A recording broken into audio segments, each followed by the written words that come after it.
Good morning again, and welcome to our morning briefing. I'm Jeff Catula, President of the Washington County Chamber of Commerce. We welcome you to this important program to discuss regional and national issues affecting our business community.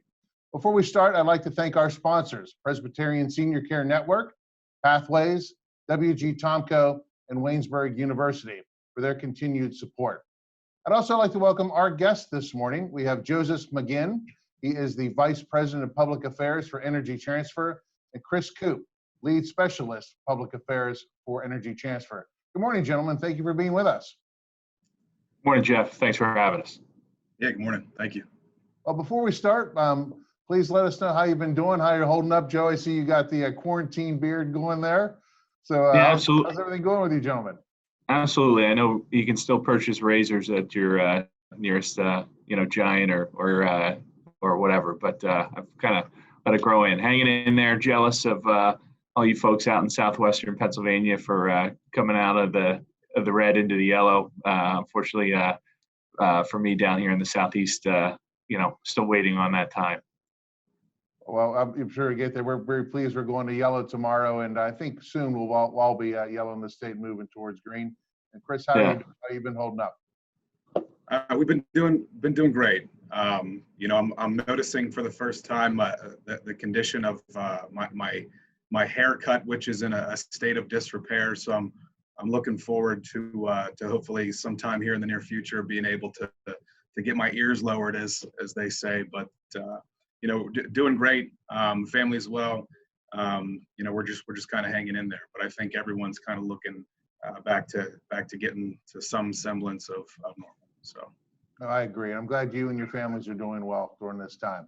Well, let's start. Joe, let me start with you and tell us a little bit about Energy Transfer for our participants that aren't familiar with the company. Give me maybe a little bit of history of the company and tell me what you're working on currently and how the future is looking for you. Sure. So for those that aren't in the energy industry, Energy Transfer isn't always a household name like an Exxon or one of the larger companies, Chevron, Shell, et cetera, but has over 20 years in terms of in business and has grown both through building midstream assets, so pipelines, compressor stations, and all those other things that kind of get our gas and other liquids to market. Energy Transfer really grew and came into Pennsylvania back in 2012 when I acquired Sunoco, a company with a long legacy in Pennsylvania, and that's where I came onto the Energy Transfer team. So through those assets, we have about 86,000 miles of pipeline across the U.S., close to 3,000 in Pennsylvania, and have grown our system in Washington County through projects such as Mariner East. Overall, from an employee standpoint, we have about 1,200 employees across the state, kind of scattered, in kind of where shale country is, the Southwest, up in the north central, northeast, kind of Williamsport, Lycoming, and in central Pennsylvania and southeast Pennsylvania. When you look at the industry, with all of us, it is challenging times. We had that crazy day when crude oil went negative. The interesting kind of side note on that is there's been a couple good stories to talk about that, but it's all about storage. So we don't speculate in energy markets. We buy physical barrels, and some people may have seen if they watch CNBC or Fox Business, they talk about paper barrels, things like that. And so that didn't necessarily impact us, but it is key in our business because we move products and we store them. Those crude tanks, gas spheres, things like that are storage. So that's a big part of what we do, and make sure that our customers have a place to move their products. And when demand is down, in particular for things these days like crude oil or jet fuel, we have a place to store it and hold that until that demand and need kind of peaks back up. So there's some of the challenges we're dealing with, kind of supporting our customers, which are ultimately on one end, the producers, where we have so many great producers in Washington County, and then the end users all across Pennsylvania, the country, and the world. Now, Chris, Joe mentioned the Mariner and Mariner East 2 projects. And as we know, they've been a game changer for Pennsylvania and really our country. Would you mind giving us a little history of the Mariner project and also what it's meant to our region and our national economy? Yeah, of course. And it's a great question. I appreciate you asking that, because for Washington County, it is a really important one. And I think, if there's one thing that I would want folks to take from this conversation, it's that in Washington County, we're really excited to advise that we're fully complete with the Mariner projects, right? Both Mariner East 1 and Mariner East 2. And so that represents about 6 years of planning, of development, and construction coming to fruition for Washington County as a key NGL takeaway, not only for Washington County, but I think also for the basin at large. And so there are some areas that are still under construction on the Mariner East 2X project in places like central and eastern Pennsylvania, but Washington County was sort of the first area in Pennsylvania where we started construction, and it's also certainly the first area where we wrap things up and we're fully complete and commissioned. And I think there's a number of reasons for that, but I think it goes back to the local culture of Washington County, right? This is the production region, so folks are more familiar with the industry. It's also a testament to the experience, I think, that a lot of the local townships that we've dealt with, and certainly the county has with the industry. And I think we really worked really hard on the front end to develop really great relationships with folks to try to get things done. And I think that's one of the reasons, one of the driving factors that we've had a really great success story here for Washington County, wrapping things up. From a global standpoint, I think the Mariner East project is really a success story for Pennsylvania and certainly for our country. And so as Joe had mentioned, it's certainly a challenging time for all industries, and our industry is not exempt from that. But while we've obviously seen a downturn in demand for transportation fuels during the COVID-19 situation, we've continued to see high demand for NGL transportation on the Mariner East system to support manufacturing and both domestically and abroad. And so as we look back sort of to Washington County, being at the headwaters of this system and the production region, I think we're really excited for the future for our footprint here as we begin to really focus on that asset optimization. So it's been a great project, and I think it's been a really great success story for Washington County, for Pennsylvania, and for the country. I would have to say it has been a game changer for us in Washington County, getting our product to market. I mean, we like to say that the power to prosper is right under our feet here in Washington, but it doesn't do us any good if we're not getting it to market. And Mariner's been a big part of that. And and anytime you talk about pipeline construction, ongoing operations, you always think about safety. And Joe, I'm going to talk to you a minute about that. Can you fill us in a little bit about safety measures that Energy Transfer implements both in the construction phase of pipelines as well as their ongoing operations? Yeah, thank you, Jeff. So really you look at safety in those two phases, and that's a good way to look at it. First on the construction side, and then on the operation side once it's done. So the first thing in construction starts with what you're dealing with. So all of our pipes are coated steel pipes. In fact, the first line that we laid in Washington County, Mariner East 1, was actually pulled from the U.S. Steel McKeesport mill. All of both lines in Washington County were coated in Pennsylvania at Durban. So I have that facility right there in McKeesport. Our Mariner East 2 line is over 350 miles. So we also had a coating facility closer to Harrisburg for Durban and Steelton. So that's what the first thing it goes with, kind of good steel, good product that, kind of meets and in fact exceeds what the regulations are, both in quality and in thickness of the steel. And then once you get in the field with construction, part of it comes to the design of the pipeline and how it's constructed. So from a design standpoint, the pipeline, our pipelines in the Mariner system are liquid. So instead of compressor stations, they have pump stations. So when you think of a pump station, think of it almost like a paddle, kind of on a boat. It just keeps pushing the product along and keeps it moving through the system. So in addition to those pump stations, you have valves. So valves are really a safety checkpoint. So all of our valves on our Mariner system we've made are automated, which means not only are they manual out in the field that somebody could essentially turn the valve and shut it off, but at a push of a button from our operators, where it's maintained, they can shut them off as well.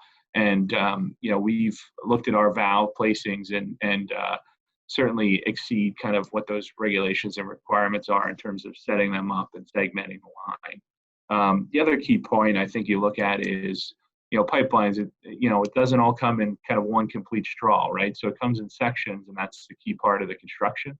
So two things. So first, when we're building our lines, depth. One of the things gets talked about too is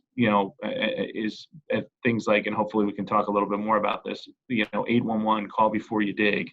One risk to pipelines is third-party strikes, meaning somebody else coming in and doing construction and not knowing what's down there. Water line, pipeline like ours, sewer line, etc. So part of that is that depth, and so minimum cover for lines like ours is about 3 feet, 36 inches. Our line minimum coverage is 48 inches, and in some cases much deeper. And the last thing I think I would point out too, and kind of that layer upon layer of safety and construction, is what they call the girth welds. That straw, like I said, comes in segments. So when you have to connect it, we have welders that come in. We are using all union labor throughout this project, and many good local contractors and folks that are experienced in building pipelines in places like Washington County. So each weld, the federal regulation says 1 in 10 welds need to be X-rayed. So the X-ray comes in, really inspects that weld and says, okay, is this a perfect weld? Is this a flawless weld? So the 1 in 10 is there because really that's almost a check, right? So what folks don't realize is folks that are welders and do this professionally, they essentially put their stamp, they put their signature on each weld. And if folks have tests that fail, they get moved off of a project. So it's that serious to them, and it's their way of life. So we don't do just 1 in 10, we do 10 in 10, 100%. So when you look at kind of another point in terms of, or folks raise their concern and say, hey, what about these welds? Hey, this might be great steel, but and a great coating, but what about the welds? Well, each weld is 100% X-rayed, which means, every weld's got to pass before that pipe is put in service. And then ultimately, when a pipeline is put in service, there's other steps as well that we do in terms of testing the line. We actually pressure the line up over the maximum operating pressure and hold it with kind of a dyed water to make sure that line then is in good service.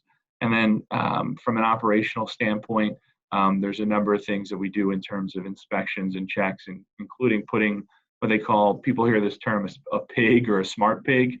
It's essentially kind of a computer on these little wheels that comes kind of in a sphere and kind of or cylinder rather, and gets pushed through the pipeline. And that checks things like the thickness of the pipe, make sure that everything's there. And then we have systems such as cathodic protection that essentially make sure that that steel and the coating on the outside stays good and repels water to avoid rust. So I didn't even name all of the systems, but it kind of gives you a flavor of all these steps that happen before before even pipe is put in the ground, to make sure that the quality of the steel and the coating is good, to the construction, and then ultimately the operations.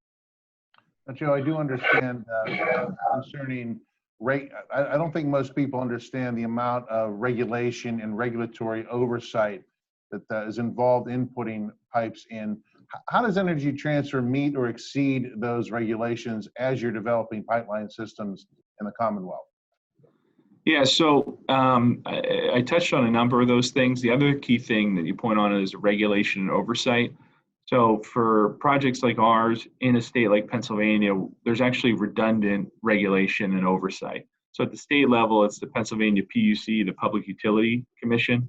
And then at the federal level, it's something called PHMSA, the Pipeline and Hazardous Materials Safety Administration. So that's part of the U.S. Department of Transportation. So we've had inspections from each agency. Sometimes they'll share and join together. Other times they'll do them independently. So there's almost two redundant checks from a regulatory standpoint to make sure that we're meeting those regulations and doing what we're saying. Which is pretty unprecedented. If you think of environmental regulation, you really don't have that redundancy or other regulatory bodies. And the last piece I will make there is that the regulatory oversight on this has been tremendous. There are folks, I would say, both at the at the state level and federal level that acknowledge that this has been a priority, and making sure that this is done safely, and we're doing what we're saying we're doing. So that's kind of that's come through in this construction of the project. Oh, that's good and reassuring. Thank you. And before we proceed with our next question, Chris, I'm going to ask you this one about 811. I would like to remind our participants this morning that they can ask questions to our panelists this morning by looking at the bottom of the screen on their Q&A, and then we'll take as many questions as we can. Chris, Joe mentioned 811. I know that Energy Transfer has done a lot of outreach, encouraging people to utilize the 811 system. Could you give us a quick primer on the 811 or call before you dig system and how it works, and in particularly how it relates to Energy Transfer? Yeah, of course. I mean, it's a great question. I think it's one that's relevant for everyone, because we're all stakeholders in the Pennsylvania 811 system. But remember, we're just one type of underground utility. There are many others. Water, sewer, telecommunications, electrical, all of those types of things. But what really it boils down to is that if you're getting ready to dig or excavate, you just need to make one phone call. That's why we call it a one call, right? So you call 811, and you don't need to try to locate, hey, is this pipeline in my yard, or is this other conduit in my yard? Who are all of these folks, right? You make one phone call to the Pennsylvania 811 call system, and then all registered utilities in the area are required to respond to that excavation, and give the all clear. Or if the area where you're scheduled to be excavating is in proximity to an asset, there are policies and procedures in place to ensure safe excavation during that time. But the national and state 811 call systems, I think more than anything have really made it easy and convenient for folks to verify safe excavation. And even for residents, it's so important that we do call 811 before we dig, because at Energy Transfer, and remember, we're just one type of utility. One of the biggest I think risks that we deal with as an operator is third-party line strikes. And so we're always patrolling our lines to ensure that excavation is and any excavation in proximity to our pipelines is done safely. And I know that other utilities take the same approach, but it's important for everyone, not just commercial businesses, or if you're using power equipment, even if you're using post hole diggers. It's important for everyone to participate in that. And in fact, I'm getting ready to start my own fence project. I got 3 little ones that kind of keep migrating into the neighbors' yard. So we're trying to keep them in a contained environment. And I've got about 41 post holes to dig out there. So I actually called 811 last weekend and told them about the excavation, where it was, and within a few days, all of the local, underground utilities had come out to the site and given the all clear. And so it's really a streamlined process that everyone, can participate in and needs to participate in. And the state and local governments have made that really simple. Joe, I wanted to focus a little bit on energy and energy transportation. Could you talk to us a little bit concerning, pipelines, their development, of course, over other forms of transportation for energy? Yeah, thanks. And pipelines really go all the way back to, for all of us students of Pennsylvania history, or have maybe a fourth grader like I do at home where they study Pennsylvania, go back to kind of Titusville, right? Colonel Drake. Not too long after that, they realized they have to move oil. Frankly, to John D. Rockefeller, who, got into conflict with the railroads and needed to find his own alternatives, and ultimately discovered pipelines. But ultimately, for those pipelines, they're the safest and most efficient mode of transportation. So when you think of transportation of hydrocarbons, whether they be the gas or natural gas liquids out of Washington County, or crude oil, or products like gasoline and diesel fuel made in refineries, it's two things: safety and efficiency. So safety, obviously important in that pipelines are by far the safest mode of transportation. I think it's something like 99.999, and I might be missing one more 9% of the products that are moved in pipeline get to their destination safely. And the other piece is efficiency. Obviously, moving, so a barrel, when you hear people talk about that, that's 42 gallons. So, you think about that as, 42 cartons of milk. You start to put that together, that's kind of a little unwieldy, and it fills up tanker trucks pretty quickly. Tanker trucks obviously move on the roads, move it by rail. So we've touched on the safety piece on pipeline, but also the efficiency. And why is that important to you? Well, in the end, we're customers, and there may be some people on this call that are, have mineral rights. And, it's a important way to get our products to market and do it in an efficient way, so that we as consumers, or maybe even mineral rights owners, benefit by having the most value for the product that's, beneath our feet in Pennsylvania and Washington County. Now, gentlemen, I have a few other questions for you, but we are getting a lot of questions from our participants, and I wouldn't mind asking a few of them to make sure that they're engaged with this conversation as well. The first one is a great question concerning the Mariner project. What kind of volumes will the Mariner project move when it's completed? Sure, I can take that one. So Mariner East 2, Mariner East 1 is in service and moves about 70,000 barrels a day. Right now, combined with the partial in service in terms of Mariner East 2, we're moving by pipeline, about 210,000 barrels a day of natural gas liquid, like ethane, propane, and butane. Once it's fully complete, the Mariner East 2 system alone will have the capacity to move 280,000 barrels a day of natural gas liquids. Okay. I also got two great questions concerning helping to support pipeline development. How can non-energy companies or other companies in our region help support pipeline development, especially with the low commodity price environment? So the two questions I'm getting at look like: how can a regular business not involved in the energy industry help you guys and support you guys in terms of moving forward with pipeline development in our region? Yeah, it's a good question. I'll jump in, and Chris, feel free to jump in as well if there's something I'm missing or a point that you want to make. But the first thing is, I'd say how important it is for this pipeline capacity. As I talked about jet fuel, obviously, from anybody that travels for business, I haven't been to the airport recently, but one fact I'll give is that in the week after kind of the COVID shutdown started, there was less demand for jet fuel than the week after 9/11. So you look at that in terms of markets for folks who are important, see what a big shot to the system that was. That's not the case with natural gas liquids. In fact, demand has still been strong for them.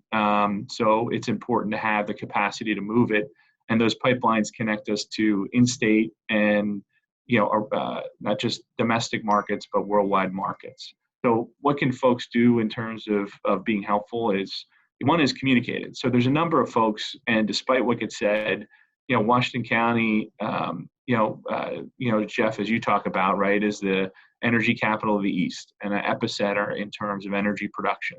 So you can't have these wells and producing without a system that connects the wells to the larger pipelines and storage facilities as well. So the county itself is experienced in pipeline development.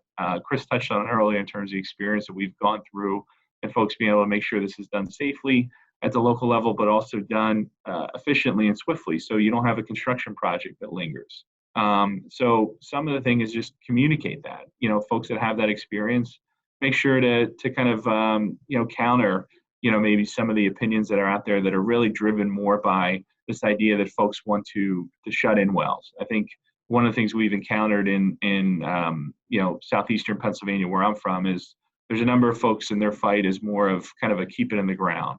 And a pipeline like Mariners 2 ultimately is a proxy war for that. So in the end, they realize they can't stop production, in the townships, around the Chartiers townships, the Peters townships, et cetera, around Washington County. But what they can do is slow down and delay pipeline projects. So being a counter and a voice in terms of the safety and efficiency of pipelines, I think is really important and something that folks can highlight. Yeah, I would also add, you hit the nail on the head, Joe. It's so important, and I think I had said this, and it was the last point that I had made when I had spoken last year at the Washington Chamber breakfast, was if we're not telling our story in Washington County, in terms of what this industry has meant for jobs and economic development, especially now when our economy is really in a point where we've not experienced in modern times. This industry is so important for the region. It's important for just about every aspect of the economy, and we know how to do it efficiently and safely, and according to all environmental best practices, right? We know how to do this thing, but it really is important for folks in the business community and in Washington County to tell their natural gas story. And so that's one thing I would really, kind of emphasize as well. Yeah, and one last thing is if folks have affiliates, beyond Washington County and other parts of the state, certainly, as this is a chamber meeting, send us their names, family, other folks that will be supportive. Happy to, facilitate that and share contact info, whether it's here or offline, and help kind of tell that story and make sure that they're, representatives and both at the local level and at the state level, know and hear their voices, that this development is important to them as well. Now, gentlemen, we have just a few moments left, but I think it would be interesting to touch upon that Energy Transfer has really been a leader in supporting our first responders during the COVID-19 emergency. I think that needs to be complimented for all the efforts that you guys have been doing to help our first responders, healthcare, and everyone else that's involved in this crisis. Can you maybe talk about a little bit about your efforts and how Energy Transfer has really stepped up during this time? Yeah, and I appreciate that that question. Certainly, locally, we've answered the call to action. I think particularly there was some food banks in Western Pennsylvania and in Central Pennsylvania where we've had ongoing relationships with, and we're happy to sort of step up, during this time that's so pressing for those organizations. But as far as supporting first responder organizations, it's something that we've really been focused on as a company even before certainly the COVID-19 situation, both through training and supporting supporting first responder organizations since 2013, I believe, is when we really stepped up our game, our outreach with those folks. We've conducted close to 90 training sessions with over 2,400 first responder organizations in just 4 northeastern states, right? That doesn't include the countless outreach that we've done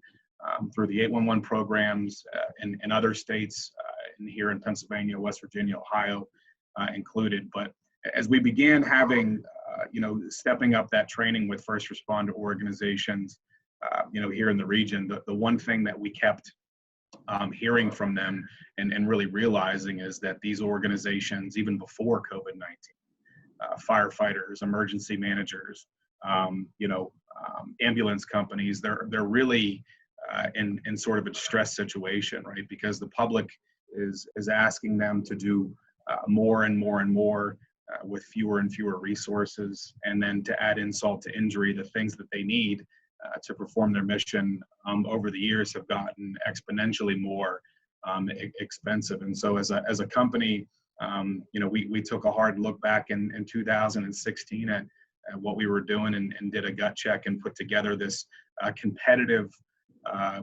grant making, board review, first responder fund program where first responder organizations, primarily asset supporting first responder organizations, could put together a competitive grant for board review and consideration. And so, since that time, I think in Washington County alone, we've done close to over $70,000 in grant awards to a number of fire departments. And so, what we've heard is that the things that we've done for them, they just wouldn't have been able to do without Energy Transfer and the grant program that we've put in place. And I think now more than ever, in addition to just those recent cultural phenomenon that have put first responder organizations in that position, certainly the COVID-19 situation has put them in a further distressed situation. So we're really excited about the program to be able to continue that